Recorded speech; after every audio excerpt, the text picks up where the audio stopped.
Hi dears, welcome back. ഇന്ന് നമുക്ക് സദ്യയ്ക്ക് വേണ്ടിയിട്ടുള്ള കറിനാരങ്ങ അച്ചാർ എങ്ങനെയാണ് തയ്യാറാക്കിയെടുക്കുന്നതെന്ന് നോക്കാം. ചിലയിടങ്ങളിൽ ഇത് വഴുകപ്പുളി അച്ചാറെന്നും പറയും. കറിനാരങ്ങ അച്ചാർ തയ്യാറാക്കുമ്പോൾ മെയിനായിട്ട് വരുന്ന പ്രോബ്ലം അതിൻ്റെ കയ്പ്പായിരിക്കും. അപ്പോൾ ഒട്ടും കഴിക്കാതെ നല്ല ടേസ്റ്റായിട്ട് എളുപ്പത്തിൽ എങ്ങനെയാണ് കറിനാരങ്ങ അച്ചാർ തയ്യാറാക്കിയെടുക്കുന്നതെന്ന് നോക്കാം. അപ്പോൾ ഞാനിവിടെ 2 മീഡിയം സൈസുള്ള കറിനാരങ്ങ എടുത്ത് വെച്ചിട്ടുണ്ട്.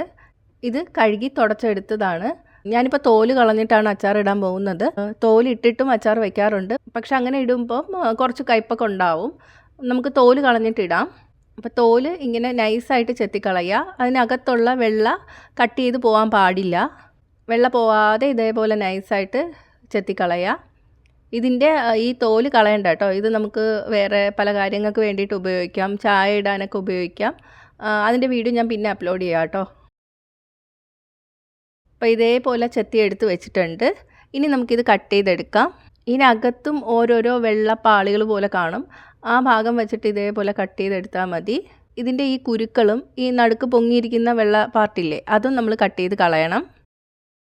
ഇനി ഇതുപോലെ ചെറുതായിട്ട് അരിഞ്ഞെടുക്കാം.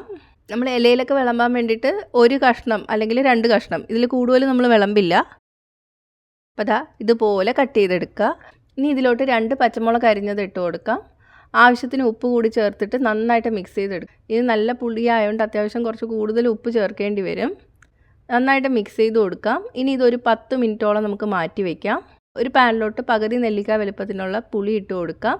1.5 കപ്പോളം വെള്ളം ഒഴിച്ചിട്ട് നമുക്കിത് നന്നായിട്ട് പിഴിഞ്ഞെടുക്കാം പറ്റും. ഇതിപ്പോൾ നല്ല സോഫ്റ്റ് ആയതുകൊണ്ട് പെട്ടെന്ന് തന്നെ പിഴിഞ്ഞെടുക്കാൻ പറ്റും. നിങ്ങൾ ഫ്രിഡ്ജിലൊക്കെ വെച്ചിരിക്കുന്ന പുളി ആണെങ്കിൽ കുറച്ച് നേരം വെള്ളം ഒഴിച്ച് വെക്കുക കേട്ടോ. അപ്പോൾ സോഫ്റ്റായി കിട്ടും. അതിന് ശേഷം പിഴിഞ്ഞെടുത്താൽ മതി. നമ്മുടെ നാരങ്ങയ്ക്ക് അത്യാവശ്യം നല്ലപോലെ പുളിയുണ്ട്. എന്നാലും ഈ പുളി ചേർക്കുമ്പോൾ അതിൻ്റെ കയ്പ്പ് ടേസ്റ്റൊക്കെ ഒന്ന് പോവും. ഇനി ഇതൊന്ന് അരിച്ചെടുക്കാം. ഇനി ഇതിലോട്ട് 5 ടേബിൾ സ്പൂണോളം ശർക്കര ചീകി ചേർക്കാം. നന്നായിട്ട് മിക്സ് ചെയ്ത് കൊടുക്കാം. ഇനി ഇത് അടുപ്പിൽ വെച്ചിട്ട് നമുക്ക് ഇതിൻ്റെ പകുതിയോളം വറ്റിച്ചെടുക്കണം. 1/4 കപ്പാക്കി എടുക്കാം. അപ്പോൾ ഇത് വറ്റി വന്നിട്ടുണ്ട്. ഇത് മാറ്റി വയ്ക്കാം. ഇനി ഒരു പാൻ ചൂടാക്കി എടുക്കുക. ഇതിലോട്ട് 2 ടേബിൾ സ്പൂണോളം നല്ലെണ്ണ ഒഴിച്ചു കൊടുക്കാം. എണ്ണ ചൂടായിട്ട് വരുമ്പോൾ 1/2 ടീസ്പൂൺ കടുക്, 2 വറ്റൽമുളക്, 1 തണ്ട് കറിവേപ്പില. ഇനി ഇതിലോട്ട് നമ്മൾ ഉപ്പ് പുരട്ടി വെച്ചിരിക്കുന്നില്ലേ നാരങ്ങ, അതും കൂടി ചേർത്തിട്ട് നന്നായിട്ട് വഴറ്റി കൊടുക്കാം. 5 മിനിറ്റ് നന്നായിട്ട് വഴറ്റാം കേട്ടോ. ആ സമയം കൊണ്ട് ഇതൊന്ന് വാടിക്കിട്ടും.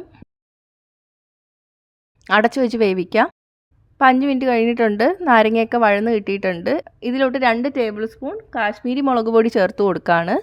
നന്നായിട്ട് ഇളക്കി കൊടുക്കുക. ഇത് വറുത്തെടുത്ത പൊടിയാണ് കേട്ടോ. വറുക്കാത്ത പൊടിയാണെങ്കിൽ ഒന്ന് ചൂടാക്കിയതിന് ശേഷം മാത്രം ഇതിലോട്ട് ചേർത്ത് കൊടുക്കുക, അല്ലെങ്കിൽ പച്ച മണം കാണും. 1/4 ടീസ്പൂൺ ഉലുവപ്പൊടി. ഇനി ഇതിലോട്ട് നമുക്ക് നേരത്തെ ചൂടാക്കി വെച്ചിരിക്കുന്നില്ലേ പുളിയും ശർക്കരയും കൂടെ, അത് അരിച്ചിട്ട് ഒഴിച്ചു കൊടുക്കാം. ഇതൊന്ന് തിള വന്ന് തുടങ്ങണം. 1/2 ടീസ്പൂൺ കായപ്പൊടി. നന്നായിട്ട് ഇളക്കുക. ഉപ്പ് നോക്കുക. ഉപ്പ് ആവശ്യമാണെങ്കിൽ ചേർത്ത് കൊടുക്കുക. നന്നായിട്ട് മിക്സ് ചെയ്യുക. അപ്പോൾ നമ്മുടെ കറിനാരങ്ങ അച്ചാർ തയ്യാറായിട്ടുണ്ട്. നമുക്ക് തീ ഓഫ് ചെയ്യാം. ഇനി ഇത് ചൂടാറിയതിന് ശേഷം കുപ്പിയിലാക്കി സൂക്ഷിക്കാം. ഇത് 3 ദിവസം വരെ പുറത്ത് കേടുകൂടാതിരിക്കും.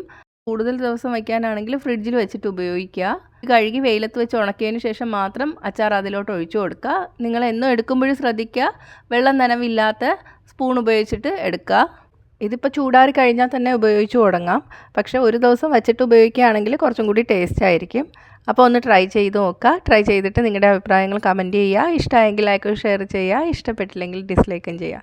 കൂടുതൽ റെസിപ്പികൾക്കായിട്ട് ചാനൽ ഇതുവരെ സബ്സ്ക്രൈബ് ചെയ്തിട്ടില്ലെങ്കിൽ സബ്സ്ക്രൈബ് ചെയ്യാനും മറക്കല്ലേ. അടുത്തൊരു റെസിപ്പി ആയിട്ട് കാണാം. ബൈ.